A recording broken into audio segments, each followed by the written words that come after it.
আসসালামু আলাইকুম রহমতুল্লাহি বরকাতু। আলহামদুলিল্লাহ রব্বিল আলমিন। আব্দুল বাকির ভাই প্রশ্ন করেছেন যে সোনালী ব্যাংকে চাকরি করতেন, রিটায়ারমেন্টের প্রায় 70 লক্ষ টাকা মতন পেয়েছেন, হজের বুকিং দিয়েছেন, বাকি টাকা তার পরিবার পরিজন বা সন্তানাদি খেতে পারবে কিনা?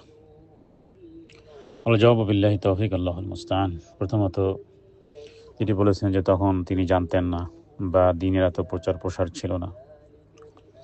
যে দিনে এত প্রচার প্রসার না থাকলেও মূল বেসিক যে আল্লাহ তাআলা সুদকে যে হারাম করেছেন, এই বিষয়গুলো আমি মনে করি যে ফিতরাতান ব্যক্তি প্রত্যেক ব্যক্তি বড় ধরনের যেই ভায়োলেশনগুলো, এটা ফিতরাতান সমস্ত মানুষই জানে।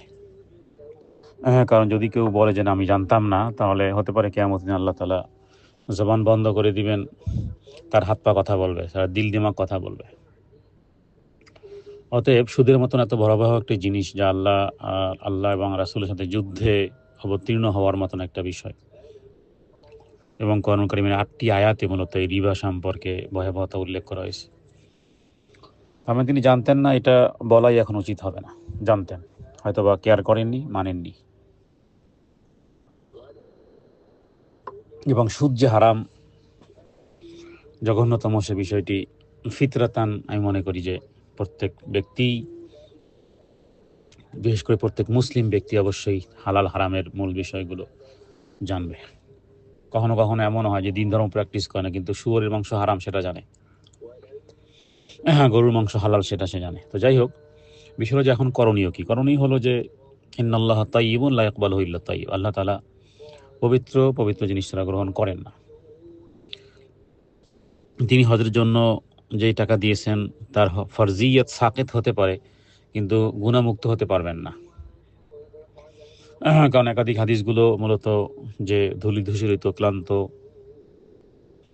কিন্তু আল্লাহ তাআলাকে ডাকে লাব্বাইক আল্লাহুম্মা লাব্বাইক, আল্লাহর পক্ষ থেকে উত্তর আসলে লাব্বাইক ওয়া লা সাদাইক। কারণ মাতামুহু হারাম, আশরাবুহু হারাম, গিযাউহু হারাম, ফাআন্না ইস্তাজাবু লিযালিকা, যে তোমার পানীয় পাথেয় পোশাক আশাক সব হারাম পয়সায়, সুতরাং কিভাবে তোমার কথা প্রতি উত্তর হতে পারে, কিভাবে তোমার তার দোয়া কবুল হতে পারে? এখন হালাল টাকা দিয়ে তাকে হজ করতে হবে। আর বাকি তার পরিবার পরিজন ওই টাকা থেকে অংশগ্রহণ করতে পারবে কিনা, এক নেহায়েত যদি তারা অপারগ হয়, তাহলে যতটুকু জীবন ধারণের জন্য তাদের প্রয়োজন, স্ত্রী পুত্র ছেলে মেয়ে, তাহলে ততটুকুই গ্রহণ করতে পারবে, অতিরিক্ত গ্রহণ করা যাবে না। তাহলে কি করবে? অতিরিক্ত টাকা সবে নিয়ত ব্যতীত গুনাহ থেকে মুক্ত হওয়া বা গুনাহ ঝেড়ে ফেলার, নিজেকে সেভ করার জন্য সেই টাকাগুলো তিনি ফিসাবিলিল্লাহ যে সমস্ত কাজগুলো আছে, মসজিদ মাদ্রাসা হসপিটাল ইত্যাদি, গুনাহ ঝেড়ে ফেলার নিয়তে, সবের নিয়তে নয়, তিনি দান করে দেবেন।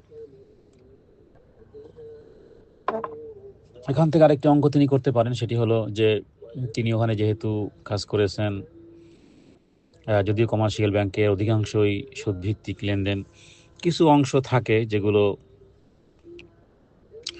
ব্যাংকিং খাতে বিভিন্ন এলএলসি বা বিভিন্ন কার্যকলাপ যেগুলো শরিয়ত বাধা প্রদান করে না, সেই ক্ষেত্রে মোটামুটি তিনি তার একটা পারিশ্রমিক, তিনি যেটা তিনি নিজের জন্য কমফোর্টেবল মনে করেন, যে একটা পারিশ্রমিকের একটা অংশ বের করতে পারেন।